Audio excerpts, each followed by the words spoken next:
प्यारे बच्चों, आज हम कक्षा 9 व 10 गणित के लिए एक ऐसे बिंदु के बारे में सीखने जा रहे हैं जो बहुत ज़्यादा महत्वपूर्ण है। बच्चों, ये बिंदु कक्षा 9 और कक्षा 10 दोनों के लिए महत्वपूर्ण है। आज हम इस कालांश के अंदर द्विघाती बहुपद के गुणनखंड ज्ञात करना सीखेंगे। बच्चों, जैसा मैंने बताया कि ये बहुपद के गुणनखंड ज्ञात करना कक्षा 9 और कक्षा 10 दोनों के लिए आवश्यक है। और साथ ही ये कक्षा 10 के अंदर बच्चों इन गुणनखंड को करने की आवश्यकता आपको कई अध्याय के अंदर पड़ेगी। मुख्य मैं बात कर लूँ कि जब हमें द्विघात समीकरण हल करने होते हैं तब हमें इन गुणनखंड की आवश्यकता पड़ती है। द्विघात बहुपद के शून्य ज्ञात करने होते हैं तब हमें इन गुणनखंड की आवश्यकता होती है। साथ ही ये गुणनखंड हमें बहुपद के जब लघुत्तम समापवर्तक व महत्तम समापवर्तक ज्ञात करने होते हैं तब हमें इसकी आवश्यकता पड़ती है। तो बच्चों, इस गुणनखंड को सीखने से पहले हम संक्षेप में बहुपद के बारे में थोड़ा समझ लेते हैं कि बहुपद किसे कहते हैं और द्विघात बहुपद किसे कहते हैं। तो बच्चों, आपके सामने मैंने ये कुछ बहुपद लिखे हैं। वह राशि, वह व्यंजक जिसमें चर राशियों का प्रयोग होता है उसे हम बहुपद से जानते हैं, और दो से अधिक पद वाले सभी व्यंजक को हम बहुपद के नाम से जानते हैं। बच्चों, यहाँ पर आपको इस बहुपद में देखिए दो प्रकार की राशियां दिखाई दे रही है, जैसे 8, 12। तो ये सब मान हम जानते हैं, इनके मान निर्धारित हैं, तो इन्हें हम अचर पद के नाम से जानते हैं। साथ ही बच्चों, इसमें देखिए आपको अज्ञात राशियां x या y भी हो सकती है, किसी प्रश्न में ABC भी हो सकती है। तो ये राशियां कहलाती हैं चर राशि, ये राशियां कहलाती हैं चर राशियां, क्योंकि इनके मान निर्धारित नहीं है। तो जब चर और अचर राशियां एक साथ है तो उसे हम बहुपद बीजीय व्यंजक। अब इसकी बात आती है बच्चों घात की, द्विघात। तो द्विघात के लिए बच्चों देखिए, किसी भी बहुपद में जो चर राशि की अधिकतम घात होती है, यहां पर देखिए बच्चों, यहाँ x की घात 2, यहाँ x की घात 1, और चूंकि यहाँ x नहीं है तो यहाँ पर हम x की घात 0 भी मानते हैं। तो यहाँ पर हम देखें बच्चों, तो हमें इस चर राशि की अधिकतम घात जो है वो 2 है, वो इस बीजीय व्यंजक की घात कहलाती है, बहुपद की घात कहलाती है। और चूंकि इस बहुपद की आपके सामने जो तीन बहुपद है, तीनों की घात अधिकतम घात जो है वो 2 है, बहुपद की घात 2 है, इसलिए इसे हम द्विघात के नाम से जानते हैं। अब बच्चों, इस जो गुणनखंड विधि है इसके चरण मैंने आपके सामने ये यहाँ लिखे हैं। आप इन चरण को बहुत अच्छी तरह से याद कर लें। इस चरण विधि के जो चरण है इसकी सहायता से हम इसके गुणनखंड बहुत आसानी से कर सकते हैं। तो देखिए बच्चों, यहाँ पर हमें करना क्या है, प्रथम और तीसरा जो पद है उसका गुणा करना है, प्रथम और तीसरे पद का गुणा करना है। तो बच्चे देखिए, यहाँ पर हम एक एक प्रश्न को लेते हैं। x² प्लस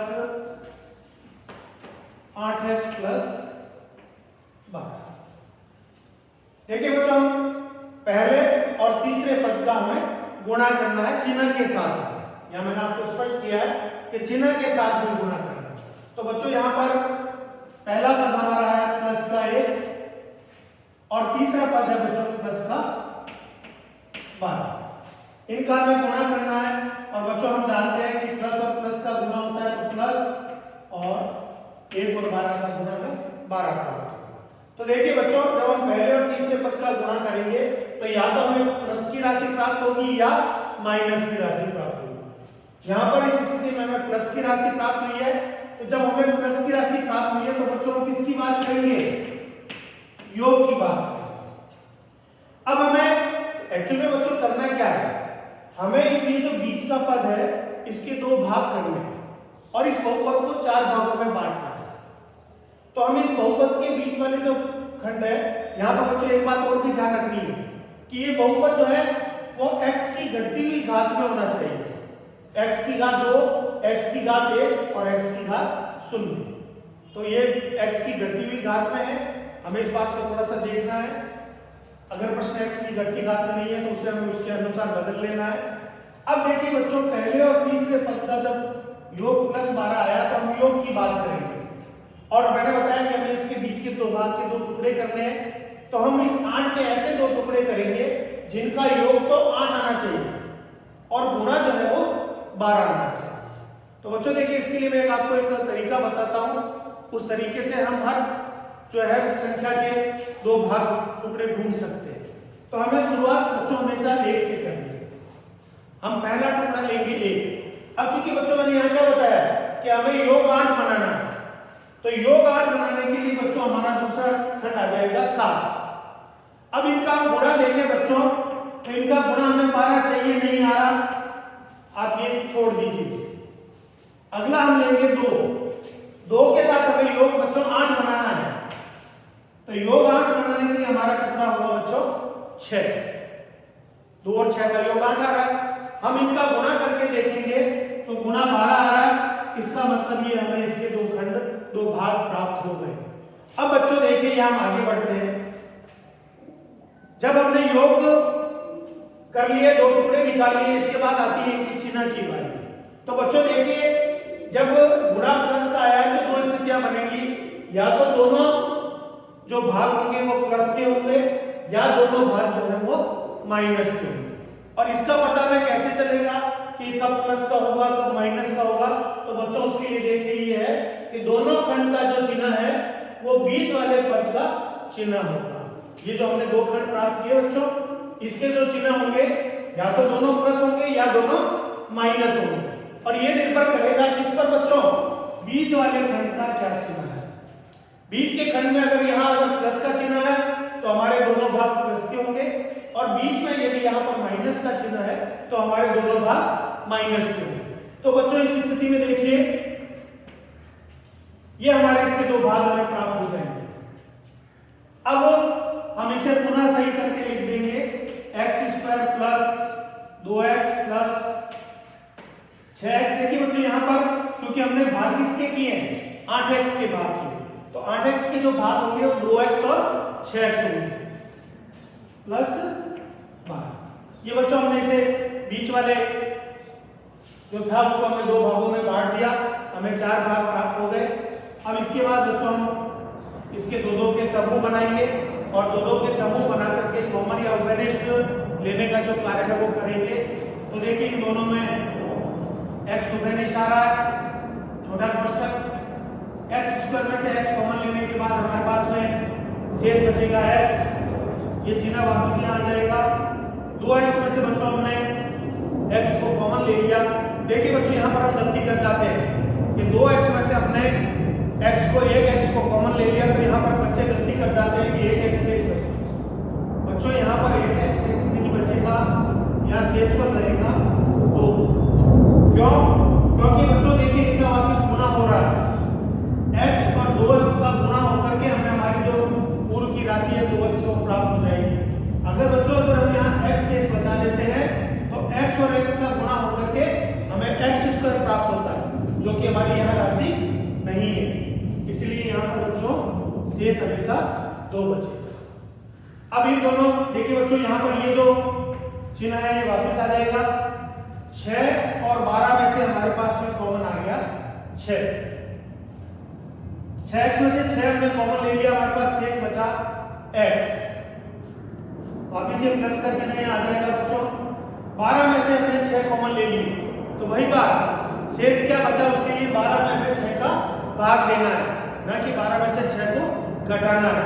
क्योंकि 12 में से हम 6 को घटाएंगे, 6 शेष बचाएंगे, तो देखिए 6 और 6 का गुणा 36 हो जाएगा, जबकि हमारी राशि थी 12। इसलिए हमें 12 में 6 का भाग देना है, हमारे पास शेष बचेगा 2। अब बच्चों देखिए, इन दोनों को जब आप देखेंगे तो आपको दिखाई देगा कि यहाँ x+2 इसमें भी है, x+2 इसमें भी। तो ये x+2 हमारा दोनों में से उभयनिष्ठ कॉमन आ गया। अब बच्चों देखिए, यहाँ पर हम दूसरा छोटा कोष्टक बनाएंगे। यहाँ से x+2 कॉमन लेने के बाद यहाँ हमारे पास राशि बचती है x। फिर ये चिन्ह वापिस, यहाँ से x+2 कॉमन उभयनिष्ठ लेने के बाद हमें इसकी जो हमारे पास शेष बचता है वो बचता है 6। तो बच्चों देखिए ये हमारा जो था x² + 8x + 12, इसके हमने गुणनखंड कर लिए x + 2 और x + 6। बच्चों ये गुणनखंड हमें चाहे द्विघात समीकरण हल करने होंगे, चाहे शून्य ज्ञात करने होंगे, चाहे लसा और लसा करने होंगे, हमें इसकी आवश्यकता पड़ेगी। तो ये जो विधि के चरण है इसको आप अच्छी तरह से याद कर लें, इसे अपनी कॉपी में लिख लें और इसको याद करने के बाद गुणनखंड करना आपका बहुत आसान हो जाएगा। बच्चों देखिए हम एक उदाहरण और लेते हैं और उस उदाहरण के माध्यम से इसे और अच्छी तरह से समझने का प्रयास करते हैं। अब देखिए बच्चों मैंने उदाहरण ऐसा लिया है जिसमें इसका जो गुणा है वो माइनस आता है, x² - 7x + 12। देखिए बच्चों वही बात, पहले और तीसरे पद का हम गुणा करेंगे। तो पहला पद है बच्चों हमारा +1, यहाँ आपको देखिए +1 है और यहाँ पर +12 है बच्चों, इनका हम गुणा करेंगे। गुणा करने पर हमें प्राप्त हुआ बच्चों +12। देखिए वही बात, योग की बात हो रही है बच्चों, अभी योग के अंदर ये वाला उदाहरण आ रहा है आपके सामने। योग हमने 12 ले लिया, अब हमें एक्चुअल में टुकड़े किसके करने बच्चों, 7x के। तो 7x के टुकड़े करने हैं, वही बात आएगी, हम योग की बात करेंगे। हमें ऐसे दो टुकड़े ढूंढने हैं जिनका योग तो बच्चों कितना आना चाहिए 7 और गुणा कितना आना चाहिए 12। तो बच्चों देखिए मैंने आपको बताया हमेशा पहला हम 1 से शुरू करें, योग हमें 7 चाहिए तो हमारा दूसरा टुकड़ा बनेगा 6। बच्चों इनका गुणा करके देखिए क्या हमें 12 प्राप्त हो रहा है, गुणा नहीं हो रहा है, 6 प्राप्त हो रहा है। अगला हम लेंगे बच्चों 2 के साथ में हमें योग 7 बनाना है, तो दूसरा खंड बच्चों हमारा क्या है 5। अब इनका हम गुणा करें, 2 और 5 का गुणा में 10 प्राप्त होता है, जबकि हमें गुणा चाहिए 12। तो ये खंड टुकड़े भी हमारे नहीं होंगे। अगला हम लेंगे बच्चों 3 के साथ हमें योग 7 बनाना है, तो 3 के साथ योग बनाने के लिए हमारा जो दूसरा खंड आएगा वो आएगा बच्चों 4। देखिए इनका गुणा करके देखिए बच्चों, 3 और 4 का गुणा बच्चों हमें 12 प्राप्त हो रहा है, इसका मतलब 3 और 4 हमारे इसके टुकड़े बनेंगे। अब देखिए बात आती है बच्चों चिन्ह की, तो चिन्ह के लिए हम वापिस वहीं आते हैं, दोनों खंड का चिन्ह बीच वाले पद का चिन्ह होगा, क्योंकि यहां देखिए अभी हम प्लस में ही बात कर रहे हैं बच्चों। तो बच्चों बीच वाले खंड का चिन्ह क्या है, माइनस है बच्चों, तो इसका मतलब हमारे इसके दोनों चिन्ह जो होंगे वो किसके होंगे, माइनस के होंगे। तो बच्चों देखिए इसके गुणनखंड क्या होंगे, x² - 3x लिखेंगे। मैंने आपको पिछले प्रश्न में भी बताया कि हमने जो है वो टुकड़े किए हैं बच्चों 7x के,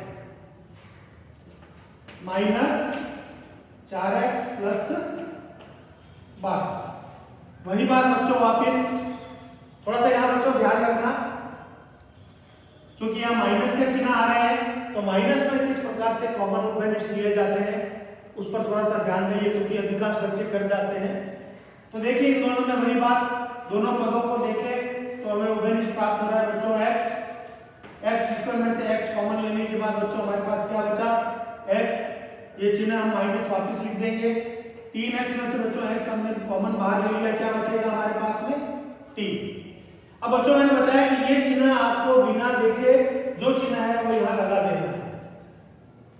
अब हम इन दोनों में से कॉमन की बात करें बच्चों, तो 4x और 12 में से हमें कॉमन प्राप्त होता है 4। कॉमन के लिए आप इनके गुणनखंड की भी सहायता ले सकते हैं 4 और 12 की। तो बच्चों देखिए 4x में से 4 कॉमन लेने के बाद हमें प्राप्त हुआ x। अब यहां पर बच्चों बहुत ध्यान देने की आवश्यकता है, माइनस के प्रश्न में अधिकांश बच्चे यहाँ त्रुटि कर जाते हैं, क्योंकि हमने जब यहाँ बार माइनस कॉमन ले लिया है बच्चों तो इसका ये चिन्ह बदल जाएगा।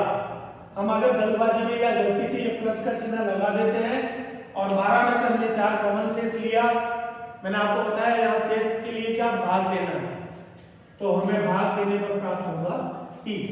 अब बच्चों यहाँ देखिए -4 और +3 का गुणा करने पर हमें प्राप्त होता है 12, जबकि हमारी मूल राशि थी +12। तो ये त्रुटिपूर्ण हो गया है। तो बच्चों इसीलिए मैंने बताया कि जब कभी भी हम कॉमन लेते हैं, बाहर माइनस का चिन्ह है, तो ये चिन्ह बदल जाएगा, प्लस की जगह हम इसे माइनस का करते हैं। अब देखिए बच्चों, -4 और -3 का गुणा हमें पुनः 12 प्राप्त हो जाएगा, और यहां भी हमें देखिए दोनों जगह x - 3 प्राप्त हो जाएगा। अब बच्चों यहां पर देखिए x - 3 दोनों में से कॉमन आ गया है। हम दूसरा कोष्टक बनाएंगे। यहां पर हमारे पास शेष प्राप्त हो रहा है x, यहां हमारे पास शेष प्राप्त हो रहा है -4। तो ये बच्चों ऐसा दूसरा उदाहरण था। ये उदाहरण हम देख चुके हैं, ये उदाहरण देख चुके हैं। अब हम इस उदाहरण की ओर बढ़ते हैं।